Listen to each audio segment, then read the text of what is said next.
and I quote, "I'll be there in a minute. Give me a second."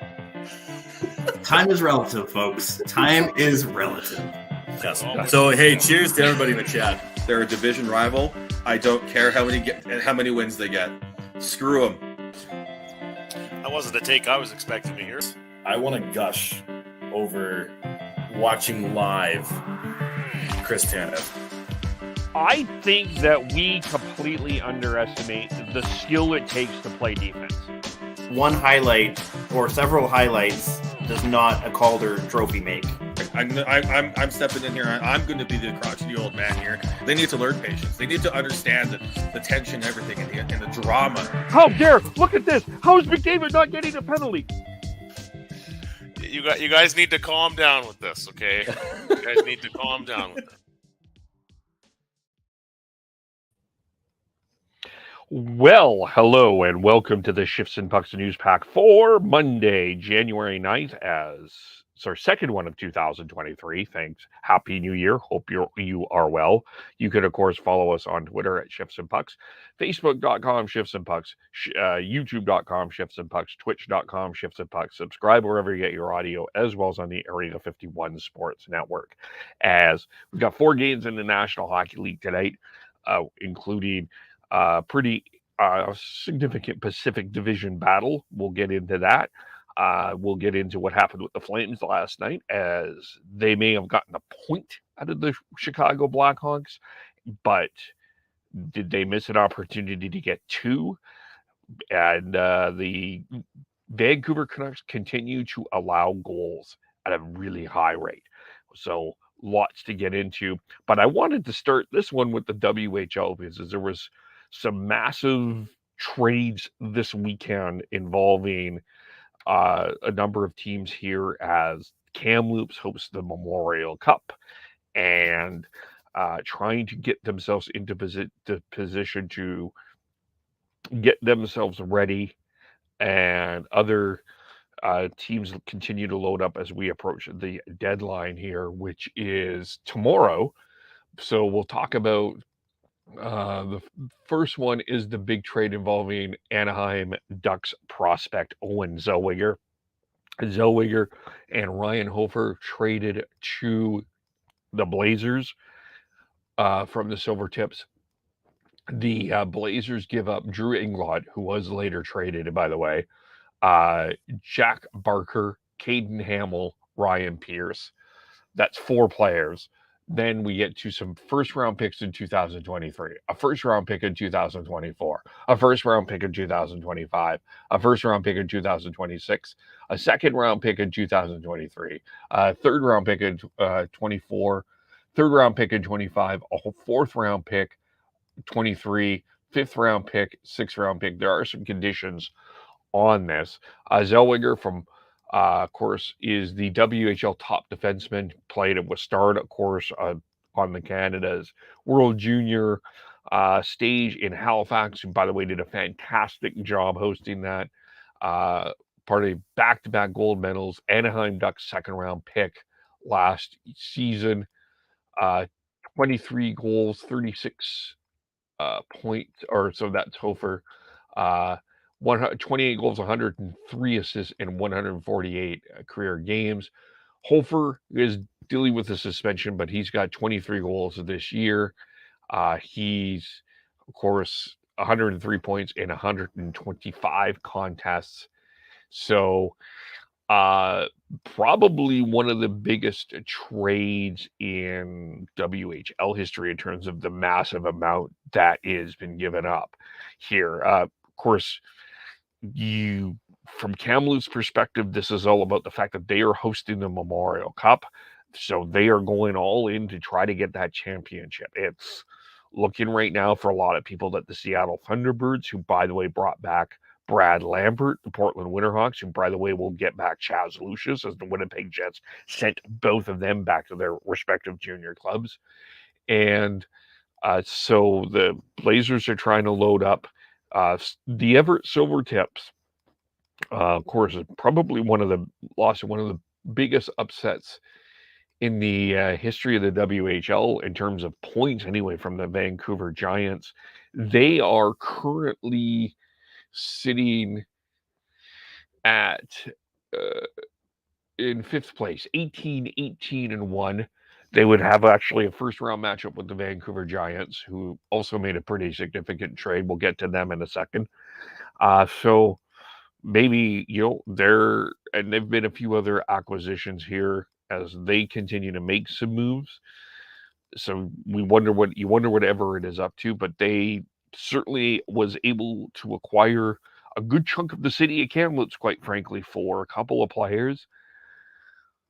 Big gamble for the Blazers in terms of what you want to do for sure. Sets Everett up well for the future.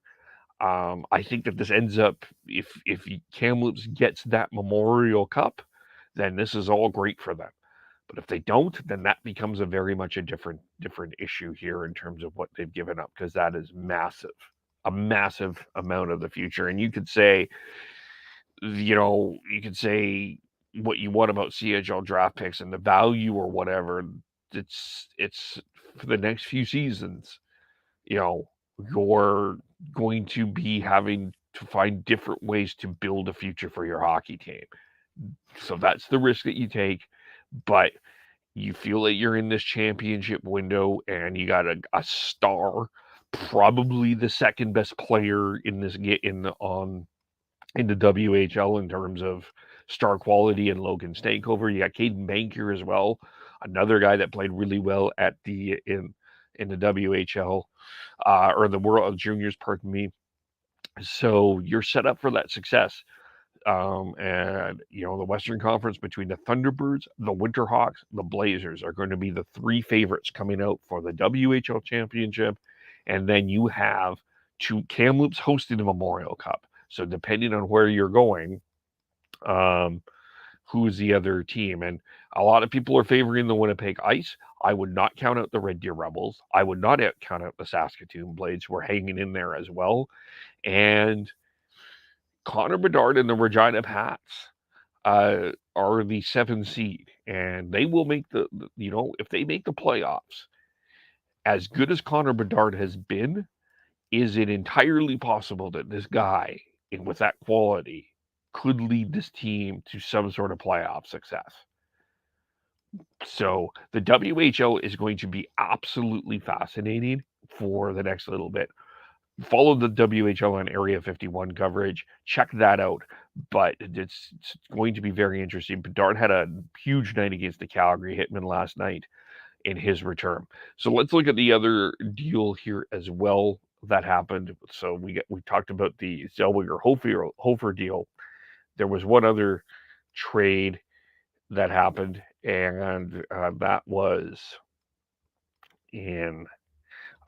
involving the Winnipeg Ice and the Vancouver Giants, and that is Zach Ostapchuk. He played very well with the in the World Juniors, captain of the Giants, traded to the Winnipeg Ice. The Ice will the Ice will get Skylar Bruce, Connor Dale, or the Giants, get Skylar Bruce, Connor Dale, Hudson Landmark, Owen Breeze, a first round pick in 24, 25, and 26, and then a 5th round pick as well. So 29 points in 21 appearances with the Giants, 12th overall. He is so that's what you're getting here. Giants get a couple of good players back, and Skylar Bruce, Connor Dale. So interestingly enough, last year with the Vancouver Giants, they traded away Justin sort of to the Edmonton Oil Kings and still had a pretty good playoff run. So the Giants obviously can feel that they have a pretty depth-driven team. They got some pretty good goaltending from Jesper Vikman last year in the playoffs. So we'll see what happens there. We've talked about the favorites. Doesn't always mean that the favorites are advancing. There's always someone that can sneak in, and maybe the Giants are one of those teams. The Ice are interesting because, as talented as they were, I felt that they had a lot of trouble with that defense of the Edmonton Oil Kings last year. The Oil Kings are not going to be in the playoffs this year. An Ostapchuk, I think, brings a little bit more grit, which I think might have been missing from the Winnipeg Ice. So that brings it into that, because you look at a Red Deer Rebel team, a Saskatoon Blades, those are tough teams to play against. So maybe the Ice feel that they need to be a little bit tougher. And so we'll see. So a couple of huge blockbusters coming out of the WHL in terms of the trades. And the trade deadline is tomorrow. In terms of CHL, we're still awaiting word of a Shane Wright trade. The Kraken did send Shane Wright back to the Kingston Frontenac, but the expectation is that Shane Wright will be traded. A number of teams involved in that conversation in the OHL, and so we'll have to see what happens there with Shane Wright, as he finally will get an opportunity to play some consistent hockey and hopefully go on a lengthy playoff run. This was a guy that his draft stock fell because he didn't have an opportunity to play. You could argue why he didn't or he didn't, but we just leave the fact that it did not happen. And certainly, if we go back to the gold medal game, as much as Connor Bedard, it was the star of the show, Shane Wright did a lot of good things in that game. So Shane, he may not come across as flashy as Connor Bedard, but he's going to be a valuable center, and this will be valuable experience that he needs to play. And I think everybody just agreed that not sitting on a bench in Seattle was not the best option for him. Playing is, and we'll get to see that for the second half of the year. So that's rounding up the CHL and WHL. Let's look last night. We'll talk about the Flames first, as the Flames had the Chicago Blackhawks, and they're in a playoff spot run here, in a playoff battle with, the Edmonton Oilers, the Colorado Avalanche are in there, Kraken, Minnesota Wild, few teams kind of in this battle here, and this is a long Central Division road trip that the Flames, 5 games, road trip, which included Chicago last night, St. Louis twice. You've got Anaheim, Nashville as well on this trip included. And while you still sit in the first wild card spot, you're 2 points behind Seattle. It's not a game that you should be losing to the Chicago Blackhawks, even if it is an overtime. And I mentioned that maybe they didn't go down 3-0, but they did fall behind to the Blackhawks and had to come back and catch up just to simply get the point. A lot of things in terms of happened there. Well, it was 1-1. Lucas Reichel scores and Lindholm ties it, and then Colin Blackwell scores, and then Philip Kurashev scores. So it's 3-1 early in the second before Guberto scores quickly, and then Kadri scores. And the Flames, at least they get their power play back into some sort of rhythm after Kadri said it sucked on Friday. So yes, it's tied. You get back into the game. Think your third period was a little so not great. You have a department of possible waiting to hear what happens with Dylan Dubé in terms of any news, in terms of a hit he took or he gave, in terms of late in the third there. That hit, just waiting to see on that. He took a penalty there, so that doesn't help.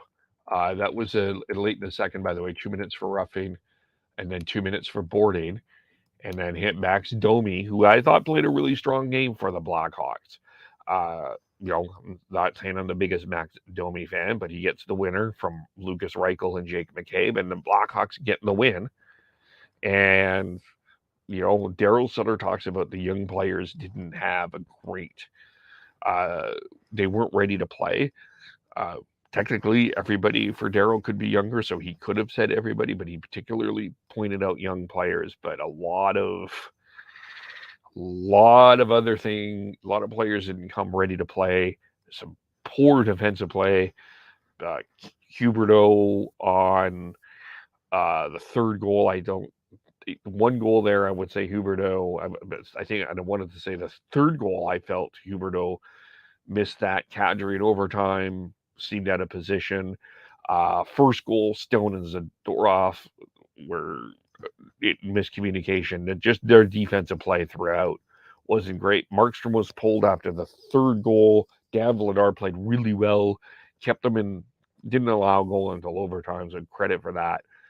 But that wasn't not a great performance from the Flames. Yes, you get a point. Boy, would it have been better to get two, especially with the way the Kraken are going right now. The Kraken are not going away, folks. They're just simply not. So I've been saying that all year, that the Seattle Kraken are not going away. I mean, people have said no, they're gone. Sorry, they're not going anywhere. They're not.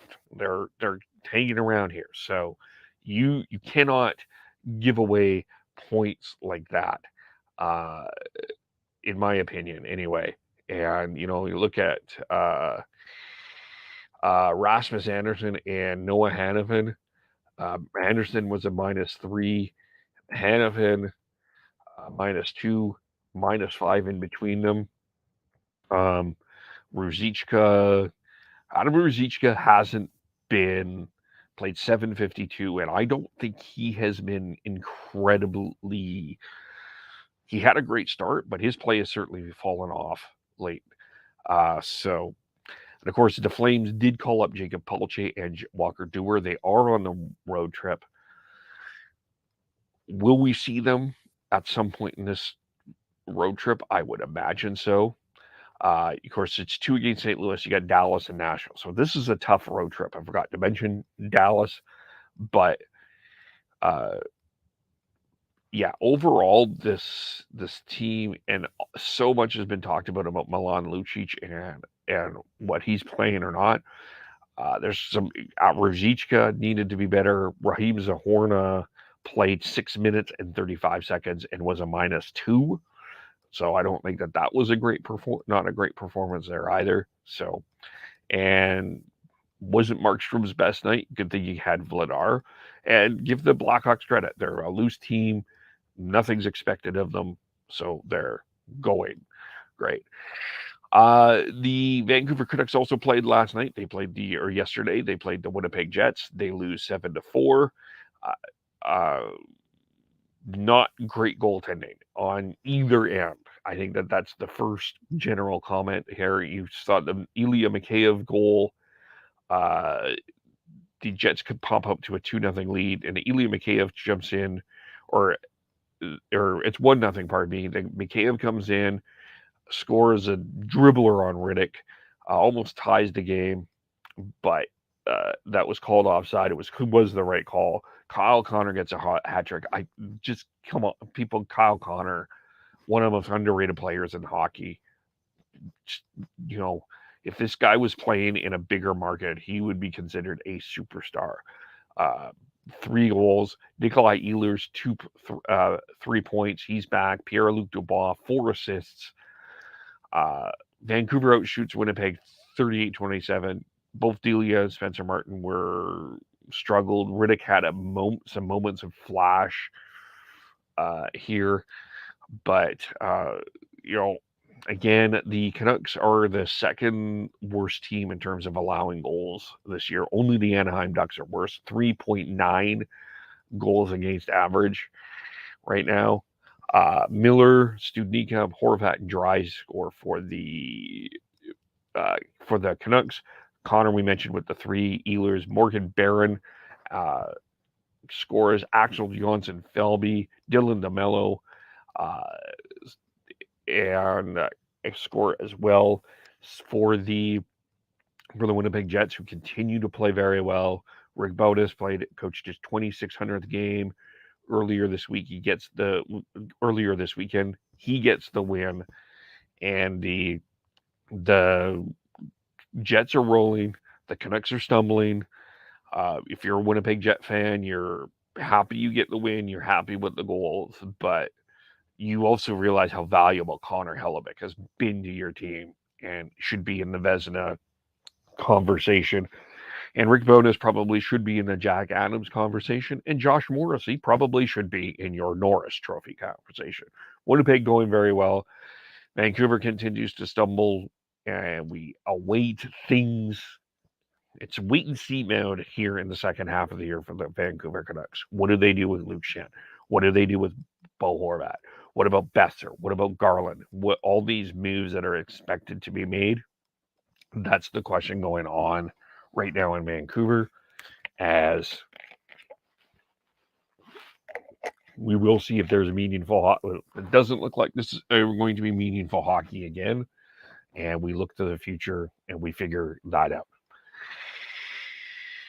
As for the 3 stars of the week, which is Monday, we'll go there. David Pastrnak is the first star. 7 goals, 8 points in 4 contests. The Boston Bruins are 2-4-4. Pastrnak has a 14-game point streak. He doesn't score against the. The Bruins have a 14-game point streak, not Pastrnak. 11-0-3 since December the 11th.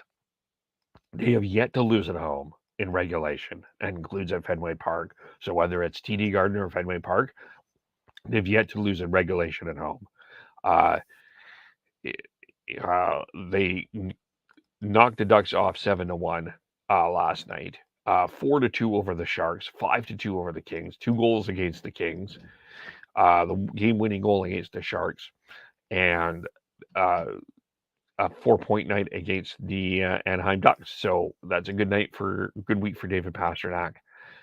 He is 30-goal scorer, continues to be a star, David Pastrnak. Second star, Jack Hughes of the New Jersey Devils, 3 multi-point efforts, 7 points. 2-1 the Devils are this week. He 2 points against the Red Wings on the 4th. Scored twice again in a loss to the St. Louis Blues on the 5th, and then 3 points, included in tying goal when the Devils rallied to beat the New York Rangers on January 7th. And he's part of the Metropolitan Division roster for the All-Star weekend. So Jack Hughes continues to play very well and is one of the big reasons why the New Jersey Devils are hanging in there in terms of the playoffs. Rasmus Dahlin, third star, 6 points in 2 games, a pair of overtime wins, including one last night against the Minnesota Wild. Picked up an assist against the Capitals, and 5 points last night, including his 200th NHL point as they beat the Wild 6-5. He's matched a franchise record for points in a game by a blue liner. Became the youngest NHL defenseman with a 5-point performance since Dion Phaneuf in 2007 at 22 years, 247 days. Phaneuf did it. Dahlin, 22 years, 269 days. Number 1 pick of that 2018 NHL draft is starting to grow, as is the Buffalo Sabres. Will they make the playoffs this year? Probably not. Are they coming? Yes, they absolutely are. So David Pastrnak, number 1. And then you have Jack Hughes, number 2, and Rasmus Dahlin, number 3. 4 games in the NHL tonight. And so let's have a look at them. And here, as we look at those lineups as well, and what happens here, we've got the Philadelphia Flyers and those same Buffalo Sabres. Owen Tippett really starting to be impressive for the Philadelphia Flyers. Carter Hart getting the start and goal. The Flyers are 15-18-7. Sabres 20-15-2. And here, as we are approaching the first half of the end of the first half of the regular season, and so the Sabres are currently 4 points out of a playoff spot. Flyers 11 out, and kind of more in a Connor Bedard possible sweepstakes there. and Craig Anderson starting for the Sabres. The Nashville Predators are taking on the Ottawa Senators. UC Saros, who had a 67 save performance, and he's the Carolina Panthers earlier last week, gets the call as the Predators in terms of that battle for that Western Conference wildcard spot. They're at 42 points, so they're 3 points behind the Edmonton Oilers, 1 point behind Colorado and St. Louis, who are sitting out. The Senators have been playing a lot better as the season has gone on here, but they're still 7 points out of that playoff spot, second wildcard spot. So it will be Cam Talbot getting the call and goal for the Senators. The Seattle Kraken are heading to Montreal to take on the Canadiens. The Canadiens haven't won 2 in a row since November. Martin Jones gets the call for Seattle. They're sitting in third in the Pacific Division, by the way. They are at 48 points, and the Canadiens are in that Connor Bedard conversation, second last in the Eastern Conference. So, and they will have Sam Montembeault starting in goal. And then the other one, I think the big game, the interesting game of the night is in LA when the Edmonton Oilers 21-17-3 coming off a overtime loss to the Colorado Avalanche. They were up 2-0 Avalanche with Nathan McKinnon scores a big goal. Brad Hunt ties it. Cale Makar scores a spectacular goal. Some of these blown leads for the Oilers are, we talked about that with the Flames. You need to come away with it's not that the Avalanche are a bad team that you need to come away with 2 points for, but you had a pretty impressive game against the Islanders, and you're kind of trying to get yourself back into some sort of rhythm with the Oilers, and it just feels like it's been spits and sparts for them.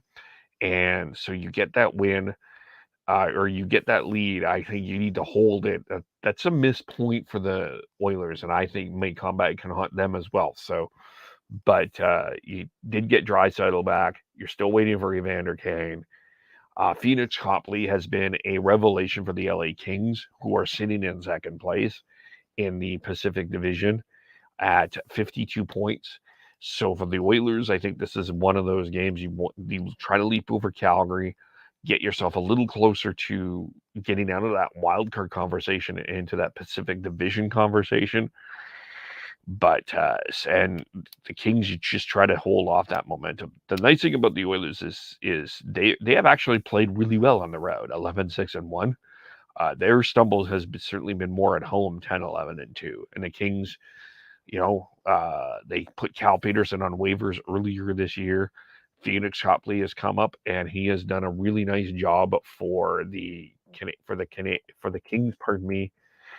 And so, since he's been up, he's been called up here. He's done his job. Former Washington Capital this season, 10-2, 2.52 goals against average, and a .904 save percentage, which, the 30-year-old he's done a nice job. He made 19 saves in a win against Vegas on the 7th there. So, hey, you give the Kings credit of finding a ways. Their goaltending wasn't doing their job. They found a revelation here in Phoenix Copley. Can he keep it going? Who knows? But that will help that there. And then the other, just some injury news here to talk about. Tyler Bertuzzi is expected to be back for the Red Wings tomorrow when they play the Winnipeg Jets. He's missed 16 games with an upper body injury that he sustained against the Sabres on November 30th. Jake Allen, day-to-day, he's with an upper body injury. He's not available against the Kraken, so that's why Sam Montembeault is starting. Matthew Barzal didn't play against the Flames on Friday. He could play against the Stars on Tuesday. He had a lower body injury. Lane Lambert said he looked pretty good. Marc-Andre Fleury returned to Montreal following that 6-5 overtime loss to deal with a personal matter. And Dean Evanson says he's flying back tonight. It's a personal situation and will not elaborate there. So that's sort of the injury news there. And as terms of some of the other things, we've got the women's U18 World Championship starting here. That, of course, we just went through the World Juniors for the men. But today we had some games start. We had Czechs beat Japan 5-1. The USA beat Finland 8-1. Slovakia beat Sweden 4-1. Canada beat Slovakia beat Switzerland, 4-1. Canada beat Sweden 4-2. We'll have a couple of games tomorrow. No games in the AHL tonight. Action continues tomorrow. So that is the news pack for Monday, January the 9th. Getting our schedule together all over the map again, trying to grab everyone together, but we'll figure that out. But you can follow us all individually on Twitter. Sean Beardy, Canucks03, Tyler TNOBLE, Devin Gordhow 09, Christian Schneids, SCHNEIDZ. I am KEVOLE. Shifts and Pucks at Facebook, YouTube, Twitter, Twitch. Subscribe wherever you get your audio, as well as on the Area 51 Sports Network. Thank you for watching. Thank you for listening if you're on the audio, and we will talk to you all very soon. Bye for now.